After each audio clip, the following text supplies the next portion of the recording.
ஒரு வியாபார சந்தை. இந்த சந்தையில் மக்கள் எந்த பொருளை விரும்பி பார்க்குறாங்களோ அதுக்கு தான் வேல்யூ அதிகம். சந்தையில் உனக்கு இடம் இல்லைன்னா நீ ஏன் படம் எடுக்காதீங்க. காசு இருக்குன்றதுக்காக படம் எடுத்தால் நீங்கள் வச்சுக்கிற வேண்டியதுதான். ரீரிலீஸ் படங்கள் தொடர்ந்து கொடுத்துக்கிட்டே இருக்காங்க, பழைய படங்கள். ஆனால் புது படங்கள் 1000க்கு மேலே தேக்கத்தில் இருக்கு. ஏன் பழைய படங்கள் இது பலமுறை ரிலீஸ் பண்ணுறதே உங்கள் தயாரிப்பாளர் சங்களோ பெப்சி இதுவோ அவங்க தான் பண்ணுறாங்க. புது படத்துக்கு ஏன் வழி விட மாட்டுறாங்க? நிறைய இங்கே யாரும் வழி விடுறாங்க, வழி விடலைன்றதெல்லாம் கிடையாது. இது ஒரு வியாபார சந்தை. இந்த சந்தையில் மக்கள் எந்த பொருளை விரும்பி பார்க்குறாங்களோ அதுக்கு தான் வேல்யூ அதிகம். 1000 படங்கள் தேக்க நிலையில் இருக்குன்னா நான் என் படத்தையும் சேர்த்து தான் சொல்கிறேன். நான் ஒரு தயாரிப்பாளராக நானும் ஒரு படத்தை எடுத்து வச்சுருக்கேன்ற என்னையும் சேர்த்து தான் சொல்கிறேன்.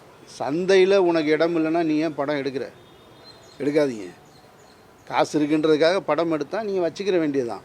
மக்களுக்கு ஆப்ஷன்ஸ் நிறைய இருக்கும் பொழுது இன்றைக்கு ஸ்க்ரீன்ஸ் எல்லாமே சிங்கிள் ஸ்க்ரீன்லேருந்து மல்டிப்ளெக்ஸாக மாறி அது வணிக வளாகங்களுக்குள்ளே போய் நுழைஞ்சதுக்கு பின்னாடி அது வேறு எல்லா விதமான வியாபாரத்தையும் சேர்த்து தான் ஒரு திரையரங்கு இருக்குது.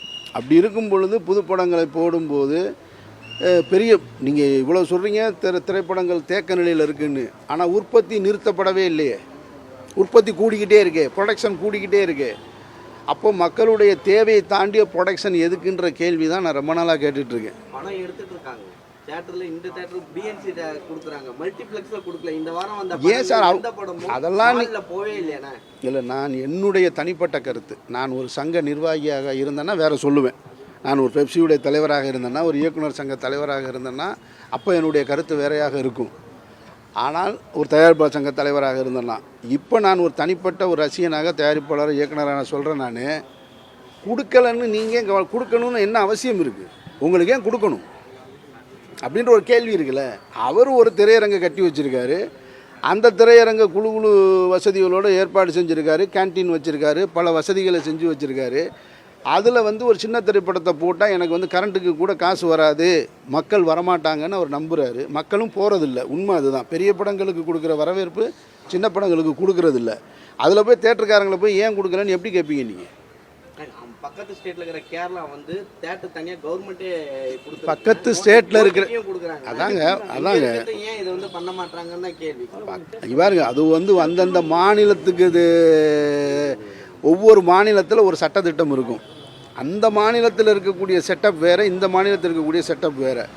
இதையெல்லாம் நம்ம எப்போ பேசியிருக்கணும்னா, திரு விஷால் அவர்கள் ஒரு வேலை நிறுத்தம் அறிவிச்சிருந்தார் பார்த்தீங்களா. கிட்டத்தட்ட அது ரொம்ப முக்கியமான காலகட்டமாக நான் பார்க்குறேன். அந்த காலகட்டத்தை ஒரு 2 மாதம் 3 மாதம் தொடர்ச்சியாக படப்பிடிப்பு நடத்தாமல் இருந்தது. அந்த நேரத்தில் பேசியிருக்க வேண்டிய ஒரு விஷயம். சார், ஒரு சில ஆளுமைகள் மட்டும்தான் தமிழ் சினிமாவே கண்ட்ரோல் பண்ணி சொல்கிறாங்க. அப்படிலாம் பண்ண முடியாது. அப்படிலாம் யாருமே எந்த காலகட்டத்திலையும் பண்ண முடியாது. பண்ணுவது போல ஒரு தோற்றம் இருக்கும், அது நிரந்தரம் கிடையாது. பிளே ஸ்டோர் மற்றும் ஆப் ஸ்டோரில் இருந்து பாலிமர் செயலியை QR கோடு மூலம் பதிவிறக்கம் செய்யுங்கள். செய்திகளை உடனுக்குடன் பெறுங்கள்.